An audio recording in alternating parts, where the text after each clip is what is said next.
What's up, Packers fans? Happy Friday. Welcome into an all-new episode of the Pack-A-Day Podcast. I'm your host, Andy Herman. You can follow me on Twitter at Andy Herman NFL. You can follow the podcast at Pack-A-Day Podcast. I'm joined once again by the great Carmen Vitali. You can find her on Twitter at CarmiV. Of course, you can find her on Fox Sports as a reporter and covering all things NFL. Carmen, great to have you back. How are you doing? I'm great. I'm doing good. We were just talking about we've got no bye weeks this week, so it's been quite a prep week for your girl. I can only imagine. You're everywhere at all times talking football, seemingly, at any given moment. And we appreciate you taking the time to talk some NFC North with us. It is week 8 already, which seems absurd. It always flies by so insanely fast. And yet here we are, week 8, and going in, Packers 5-2, the NFC North dominating. And wouldn't you know, of all things, randomly that came up through the course of this week, there's maybe some whispers of it initially, and then we saw it in person yesterday. Robert Saleh, former New York Jets head coach, friend of one Matt LaFleur, who just so happens to coach the Green Bay Packers, is at practice 2 consecutive days, Wednesday and Thursday, taking things in.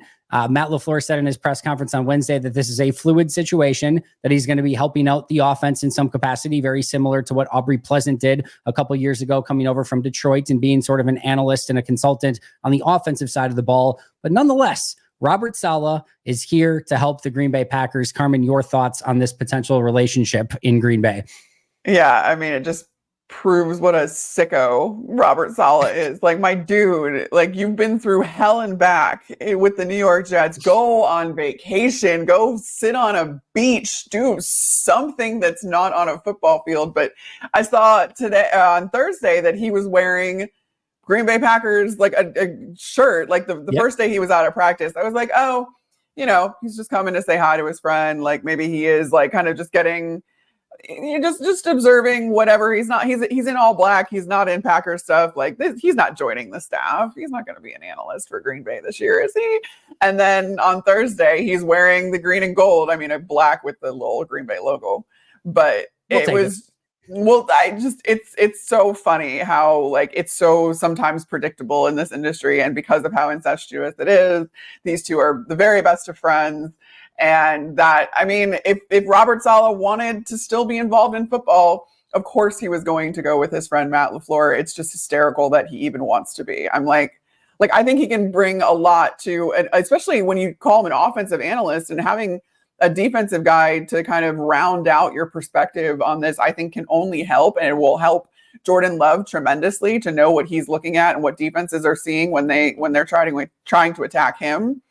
But good God, man, like just they're all football coaches are sickos, and I say that as complimentary as possible. I don't not like football coaches. Like, no, I totally get it. I would argue funny. This is about as close to a vacation as a coach gets in the NFL. He gets to go work with his best friend with a young up and coming team that he doesn't have to do all of the other stuff that being a head coach entails. That he can, like, I know when Jeff Hafley came over to Green Bay, coming from being the head coach at Boston College, he talked about like how amazing it was for him just to sit in his hotel room and watch film, because all the stuff with the NIL and the transfer portal and everything that he had to have on his plate, he's like, I just got to sit in my hotel room and just watch film, defensive film. Like I was in heaven. Like you could just tell, like, and of course, like these are the way these coaches think, and they're just nerds like all of us, like wanting to intake as much football as possible. So I'm sure there's a part of Robert Saleh that just gets to go and watch film again and look at the defensive side and offensive side of ball and work next to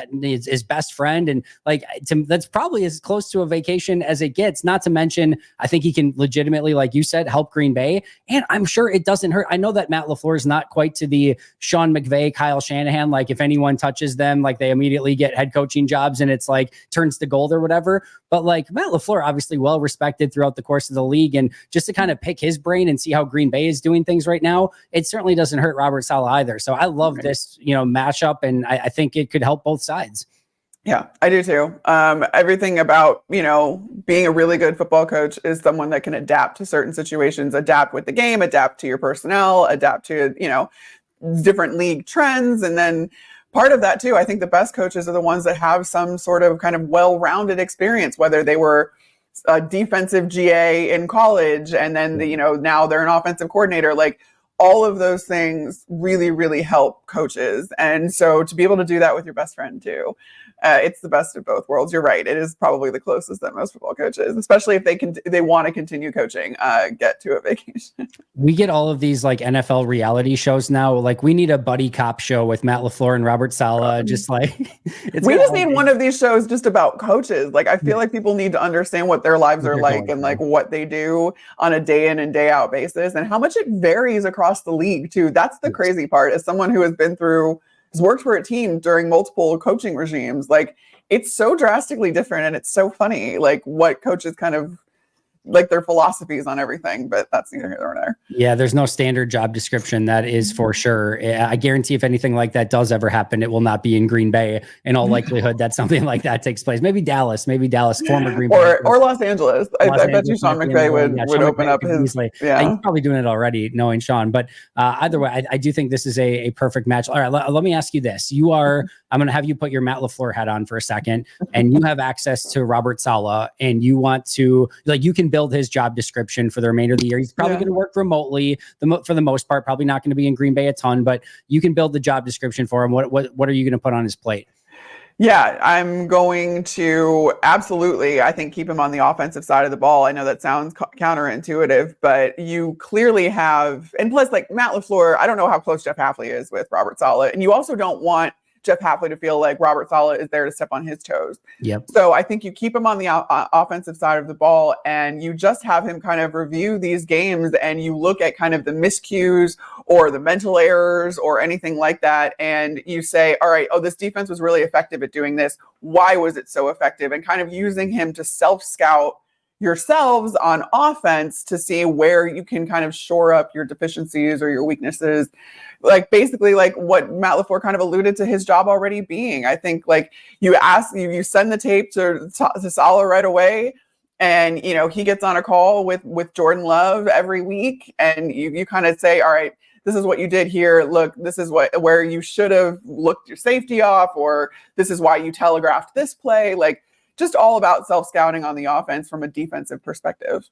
No, I love that. And here's the interesting thing. So Saleh and Hafley actually worked together. Saleh was defensive coordinator in San Francisco. Hafley for 2 years there was the defensive back coach during that time. So they have that relationship. I'm with you though. I think you want to, and Matt did this in his first press conference. I've been talking about this, like basically set this clear boundary of like, Jeff's doing his thing. Like we're giving him full autonomy. There is no like Jeff having to look over his shoulder. Right.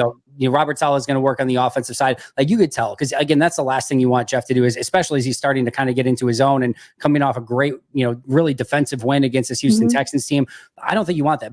But I will say this, if I'm Jeff Hafley and I've had that working relationship in the past and that is there, and like we've got access to Robert Saleh, I'm kind of being like, hey, do you mind if I kind of pick his brain a couple of times as well? And I'm sure that that relationship is there and that opportunity is there also. So while I think it's important that that sort of separation of church and state takes place and Jeff has the full autonomy to do what he wants to do, I am sure there's going to be opportunities for Jeff to be able to call up Robert too and say, hey, I was thinking about this. What do you think about this? And just even having that second set of eyes on stuff could be massively valuable as well. So I just think it can work in so many different ways. Especially with Robert Saleh being so good with defensive lines and defensive fronts and how to get pressure and stuff like that. Like that is what he is good at. That's what his defenses are built on. And that's something where we saw it look better this last game against the Texans, but that's something where the Packers have been trying to improve a little bit is along the defensive line. Yeah, I'm excited to see how this relationship works out. And again, maybe it just ends up being a week or two thing and mostly much ado about nothing. But I think anytime you can get a former head coach, very recent head coach in and just get a second pair of eyes on some stuff, I think it is only going to enhance your team. So love this for Green Bay and love it for Robert Saleh as well, so he can kind of maybe pick up some ideas and just kind of stay fresh as he gets ready for his next opportunity. All right, let's talk about some maybe what I would consider fantasy football brain rot, Carmen Vitali. There was an article in ESPN. It had nothing to do with fantasy football, to be fair, but it was basically talking about the veteran running backs and how they are doing so far in the league. And it listed obviously guys like Joe Mixon and Derrick Henry and Saquon Barkley and of course Green Bay's Josh Jacobs. And one of the things it said is that Josh Jacobs has been below average. And it kind of went on to say, and this was a Bill Barnwell article in ESPN, the comparison here was to Mixon, Barkley, and Henry. and sort of saying some of the things that Jacobs was maybe doing a little bit worse, not breaking off a ton of the explosives. He has 4 runs that are 20 plus, doesn't have anything over 38. But I feel like this is such an interesting take, because I think from Green Bay side of things, I think Jacobs is 4th in the NFL in rushing. He's doing a great job of, kind of managing the ability to pick up yards where there isn't always a ton there. He is getting those 4 explosive runs over 20 plus yards. Like, I think this is kind of what Green Bay expected him to be when they signed him to this deal. So I want your viewpoint from a national side of things, looking at Josh Jacobs, obviously totally unbiased here. How do you view Josh Jacobs so far in Green Bay? Has this been successful? What you kind of expected? Less than so? Where do you come out on it? Yeah, personally, this is kind of what I expect. I mean, he does have the 3rd most rushing attempts, so I think he's really there to make sure that this Green Bay offense does stay balanced. Yes. But it's also not where Green Bay wants or needs its production. The production, it comes in the passing game still, because you paid Jordan Love all that money, and you have all of these incredible weapons that just present this plethora of options that makes this Green Bay offense so dangerous. Josh Jacobs is not the reason that the Green Bay offense is dangerous, nor was he brought there to be the reason that they were dangerous, where that is completely untrue when it comes to Derrick Henry or Saquon Barkley. Like, those guys are there to make that offense what it is, and to make that offense they're the focal points. Josh Jacobs isn't the focal point of this offense. So the fact that you are still getting the 3rd most rushes out of him, I don't think it's up to him to come up with the explosive plays. The explosive plays come through the pass. The explosive plays come through the way that Jordan Love can deal the ball to all of the offensive options that he has. And so I just think that he's doing everything you want him to do for this offense, which is make it well-rounded and keep defenses guessing. You need to keep them honest when it comes to the run, because they do know that Jordan Love is going to try to throw the ball, and they are going to try to maybe crowd the backfield, and you play a lot of nickel against this. At least that's kind of what the initial, what you want to do initially against the Green Bay Packers, or what you think to do initially against them, is to drop a lot of guys in coverage because of all the options. Well, having Josh Jacobs run the ball as much as he does, you can't necessarily do that. You can't just keep giving him light boxes, and teams haven't, because they do respect Josh Jacobs as a runner. So it keeps defenses off balance when you're talking about this Green Bay offense, which, again, that is its strength, is that Matt LaFleur can go so many different ways with this offensive game plan week in and week out. And Jordan Love is comfortable with all of his weapons, so he can deal all across the field. I don't think that we should be talking about Josh Jacobs in the same sentences as Saquon and Derrick Henry, given the fact that he is not the focal point of this offense where the other two are.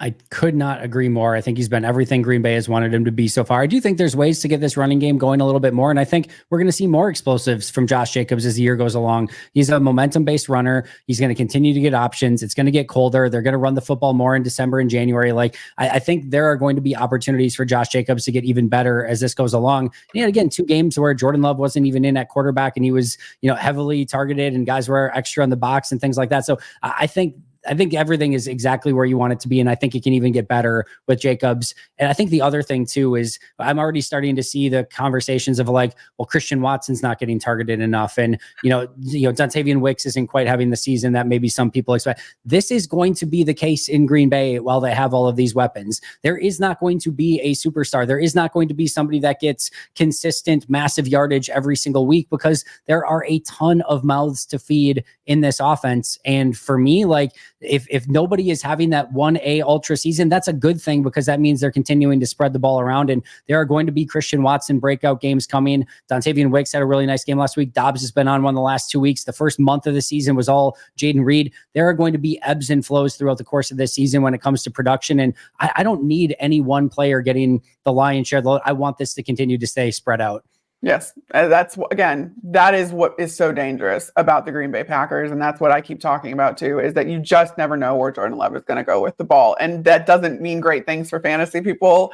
That doesn't mean great things if you are a receiver that wants the lion's share of targets, because that's just, quite frankly, not what's going to happen in this offense. And Green Bay as a whole is better for it. Totally agree, and could not agree more. And think that's going to continue to be the case in Green Bay. We talked about some trades last week, Carmen. We had another, I think, couple trades this week. A couple Titans traded away, specifically DeAndre Hopkins to the Kansas City Chiefs. I've been getting this question a lot, and I don't have a perfect answer to it. So that's why I bring you on, so that you can have all the perfect answers to things. So if I told you in a couple weeks, or within these next couple weeks, that Green Bay made I don't even want to say significant, but a noteworthy addition at the trade deadline, what position would you tell me that they made that noteworthy addition at? Because I'm intrigued at where Green Bay could potentially add on this team, where there's not a ton of holes, but of course there's always ways that you can get incrementally better. And we know Brian Gutekunst would be open to doing so.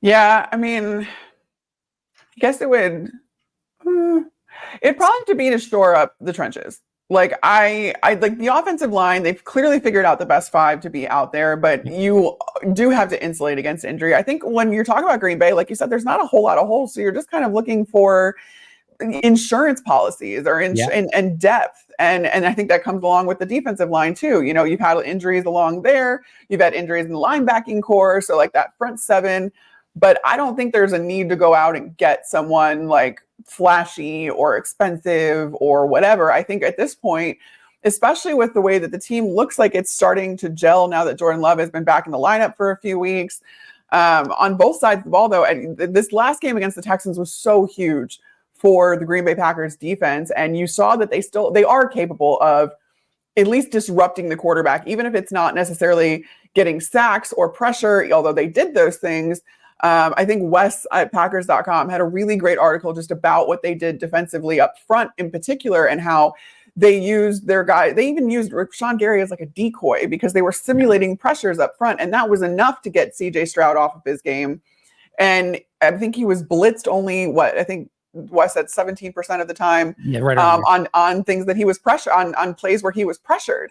So you are starting to see that kind of come along and Jeff Hafley's scheme take hold up front, which was the big question mark, because you see what things are doing, what things are happening in the backfield, and you see the ball hawking ability of guys like Xavier McKinney, although Xavier McKinney had a sack in this last game. You're getting creative and everything is starting to click. So I just don't think that you mess with that.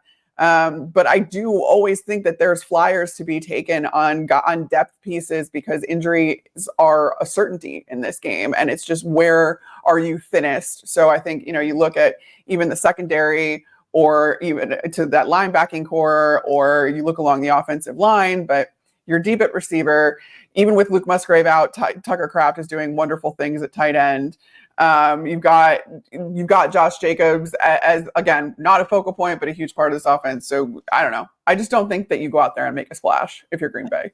I think you hit on. I think it would take an injury over these next couple of weeks that would open up a hole that they don't have right now. And if something like that happens, and knock on wood, it doesn't, and we don't have to worry about this. But if there was a significant injury, to a player that was super important to this team, I think Goody would go out and look to potentially replace that. But other than that, it does feel a little bit more like, all right, is there, again, a small piece that we can use to help, maybe something that gives us just a little bit something different.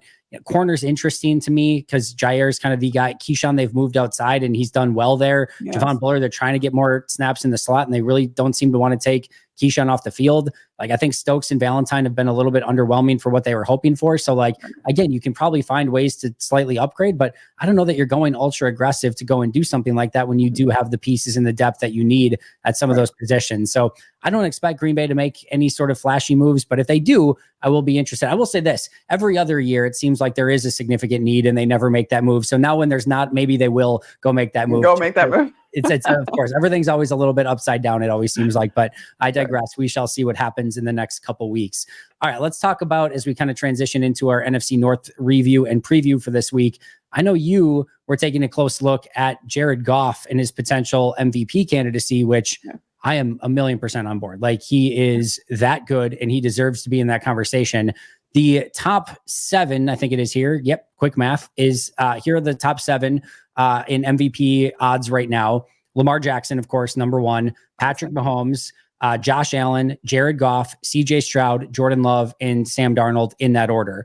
Of those 7, 3 of them, of course, in the NFC North in Goff, Love, and Darnold. Goff is at plus 700. Love is at plus 1,400, and Darnold is at plus 1,600. So first of all, I want to hear your take on Jared Goff, but secondly, if you had to invest a crap ton of money, Carmen, on either Jared Goff plus 700, Love plus 1,400, or Darnold plus 1,600, what direction are you going in? I mean, of those guys, I think that Jared Goff has the best chance. I know that those aren't the best odds. So if you really wanted to be a hipster about it, I guess, honestly, Sam Darnold?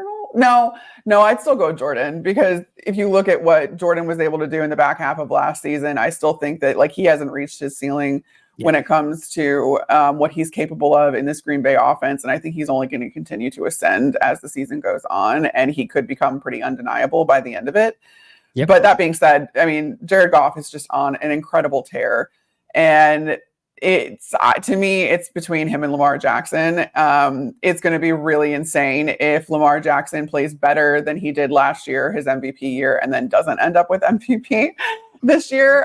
Because you look at this last week's slate of games and you see the performance that Jared Goff put on, where he's completing 15 straight passes against a Brian Flores defense. He's the only one that's been able to figure them out. Between him and Ben Johnson.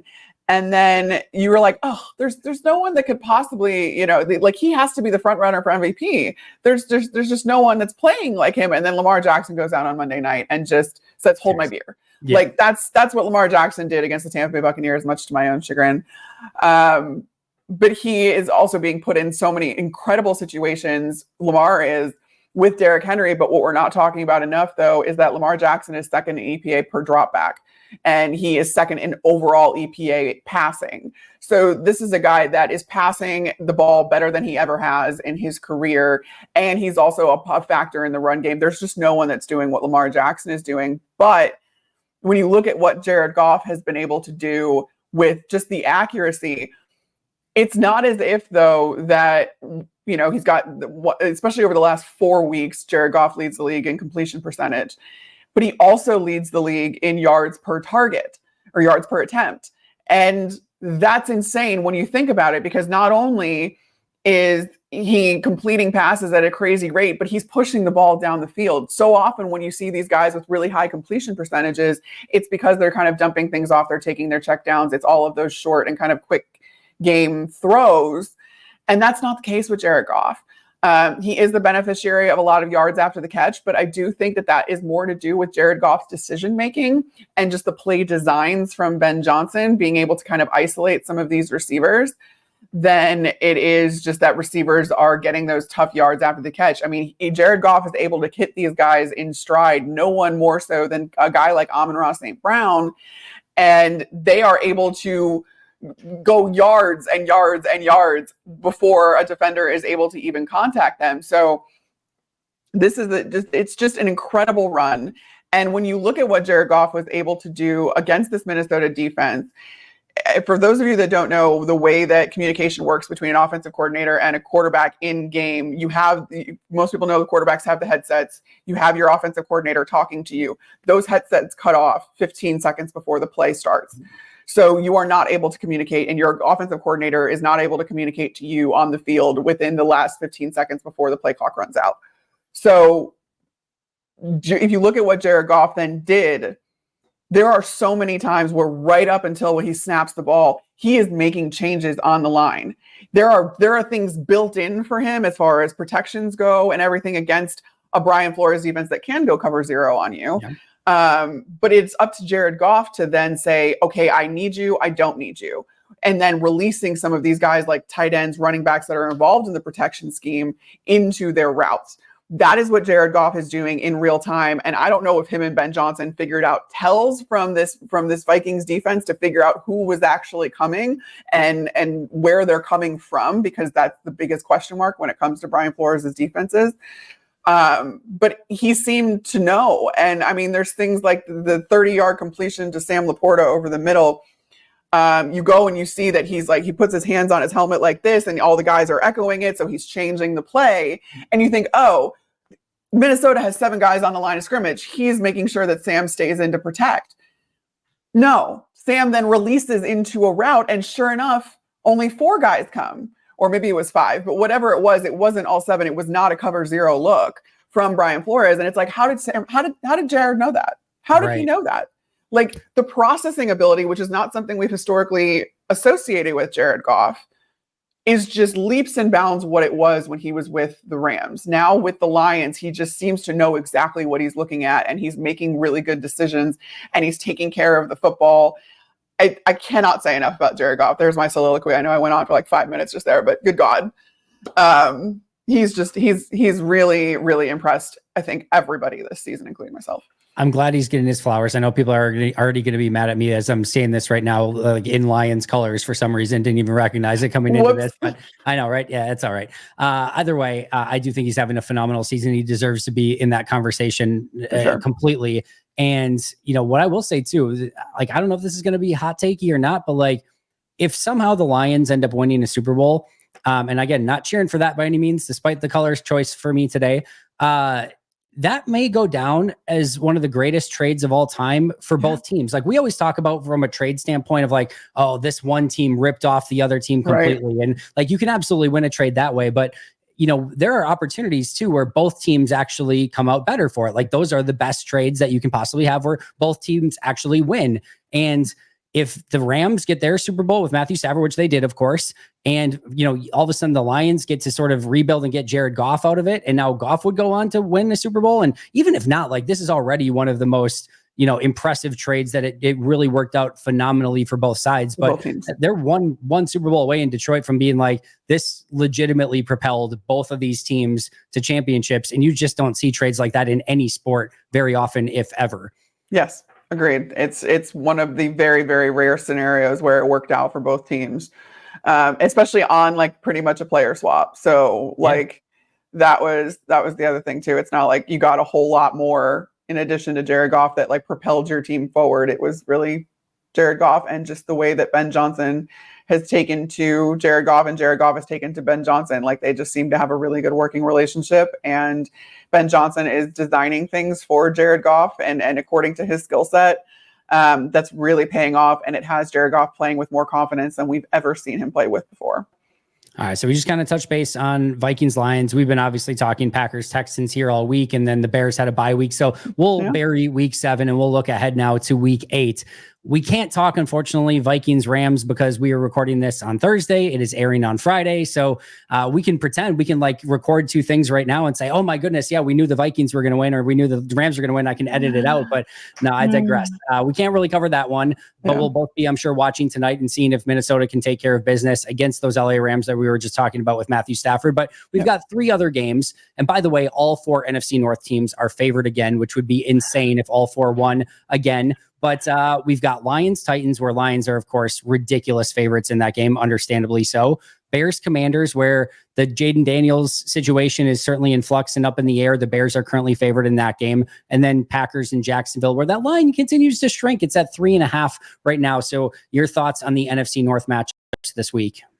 I think it was Kevin Fishbane, who writes for The Athletic in Chicago, that said that the last time that the Washington Commanders and Chicago Bears were both over 500 and played each other was 1991.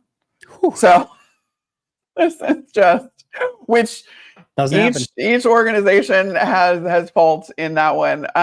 But it's going to be very interesting. Jaden Daniels isn't practicing this week. We're going to see if he's able to go. I wish that I want to see this, but I also don't want it to come at the cost of Jaden Daniels maybe re-injuring his ribs or anything like that. I do think that the Bears being road favorites is also something of a rarity, and it's going to be very interesting to see how they stack up against a defense that I'm not totally sold on in Washington, but Washington does have Caleb Williams, offensive coordinator from college, as their offensive coordinator. And if you don't think that Cliff Kingsbury is in Dan Quinn's ear this entire week, I've got something else coming to you. Right. So it's going to be very interesting to see. Cliff Kingsbury knows Caleb Williams' strengths. He knows how talented he is. He spoke very highly of him this week, but he also knows where his deficiencies lie and how to get to him. So can Dan Quinn capitalize on that with the talent from this Washington defense, which has surpassed my expectations. I'm just not totally sold on it yet. And can this Bears offense and the offensive line kind of keep up their improvement? They seem to have been doing a lot better over the last couple of weeks, but it hasn't come against super stiff competition. So can Caleb Williams still be effective? Does DJ Moore go off for 230 yards again? I don't know.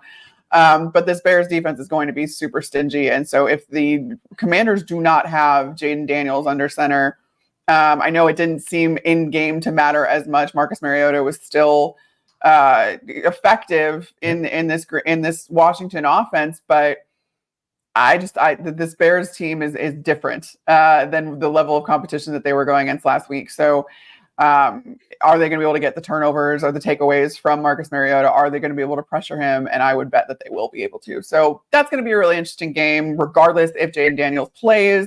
It'll just be cool, regardless that Caleb Williams is going back home. But especially if Jaden Daniels plays, then that's really going to earn its time slot that it got flexed to. Yeah, it would even be better. Just really quick. It was the 5-0 Washington football team versus the 4-1 Chicago Bears at the time. In 1991. Yes, 1991 is when this happened.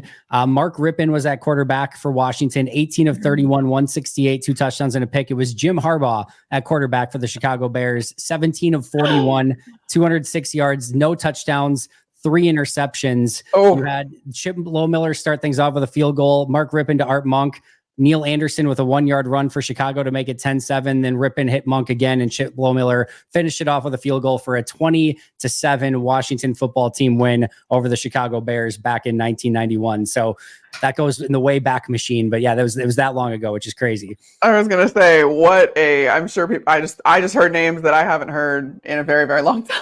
Well, I mean, we've had Brett Rippon, more obviously play for these, for what was it, the Rams last year, I think. Yep. He was on the Bears. Is still on the Bears? Right. Yeah, he might still either. I know he was or had a cup of coffee there or something at some point. But yeah, so he's right now in the Minnesota Vikings. So he's still in the NFC North, still kicking around. So, but either way, yeah. So Mark Rippon's son, and of course Jim Harbaugh, now coach of the LA Chargers, no longer in San Diego. So yeah, small world. But anyway, let's go to what do we got next? Lions Titans. What are you looking for in that one? Yeah, Lions Titans. I'm very interested to see, because the Tennessee defense has not been great when it comes to the pass rush and what they've been able to, the push they've been able to get up front. But they've been pretty decent against the run. And that's something that I think that the Lions are going to lean on a little bit with not having their deep threat in Jameson Williams out for the next couple of games. You're going to need to kind of make your offense still as dynamic as possible. And that comes with Sonic and Knuckles, which is Jahmyr Gibbs and David Montgomery, and what you can do against this Tennessee defense that is really pretty stout against the run. So I think that's going to be a huge matchup in that game. But then, yeah, what Jared Goff can do behind arguably the best offensive line in football without being really pressured. We know how good Jared Goff is when he's not under pressure and when he can kind of deal. So I'm looking to see, if Sam Laporta has a big game, obviously Amon-Ra St. Brown, when you don't have that kind of take the top off deep threat in Jameson Williams, who has, it's been kind of feast or famine for him. That's the nature of what the Lions just want to do with him. He's a gadget player. He's just the guy that's going to stretch the field and add that element to your offense, but he's not going to be a high volume guy by any stretch of the imagination. And then defensively, you got to see if the Lions end up having a hangover from, obviously they're juiced up to go against a division opponent. How do they do against an opponent that's been struggling? And, maybe they're not taking it seriously. I don't really know. And you don't have Aiden Hutchinson up front. So how much is that really going to matter? And is there going to be somewhat of a hangover from playing the Vikings this game? That's what I'm looking for there mostly. But the Lions should run away with this, and if they don't, who knows? The NFL is just funny like that. But it would be one of the more stunning outcomes of the entire season if Tennessee beat Detroit in Detroit. And I know crazy things happen, and you never quite know, but this would be a massive upset if something like that happened. I like Detroit to kind of roll in this one, and then we've got, of course, Packers, Jaguars on Sunday. That, like I said, that line continues to shrink a little bit, go a little bit towards Jacksonville's way. What are you looking for in this one? Yeah, the guy that has really been able to take the top off for this Jacksonville offense has been Brian Thomas Jr. BTJ has had really a lot of success on throws of 20 or more yards or catches of 20 or more yards. That's kind of the danger with him. And so how do you keep a lid on that? Is it putting a guy like Jair on him? Or do you kind of rely on some of that safety help, the 2 high safeties and stuff, to kind of take the cap off of what he can do and how much he can hurt you?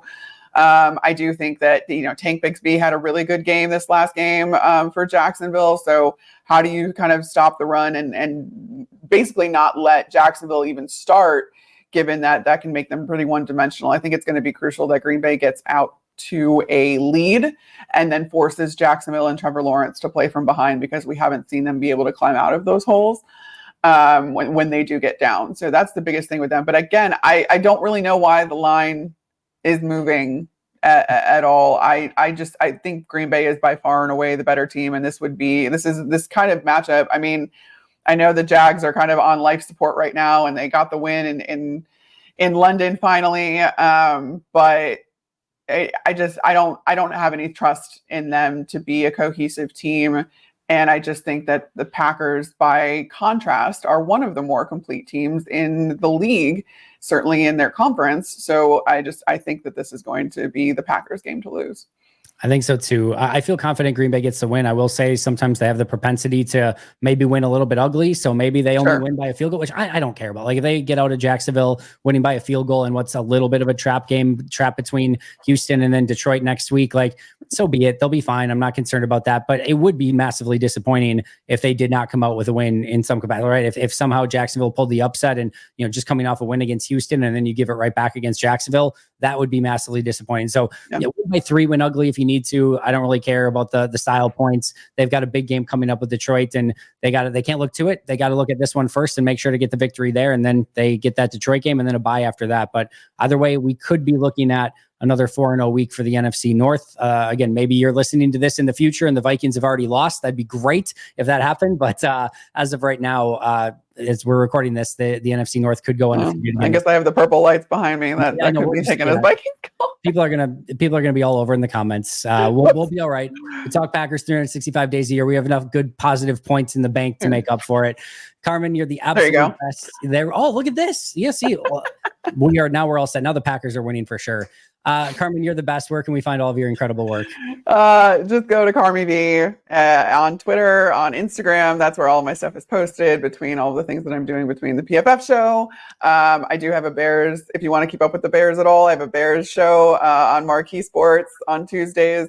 I do this, and then everything on Fox Sports and the Fox Sports NFL on Fox podcast as well. That comes out on Tuesdays, I believe. Make sure to check all those out. Hey, keep your friends close, keep your enemies closer. I love a lot listening to Bears podcasts and stuff like that, just to see what's going on in Bears land, Vikings land, Lions land. So if you're going to listen to one, make sure to listen to Carmen's. You're the absolute best, Carmen. You can find her again on Twitter at CarmiV. You can find the podcast here at Pack a Day Podcast. You can find me at Andy Herman NFL. That's going to do it for Carmen and I today. But until next time, and as always, go Pack Go.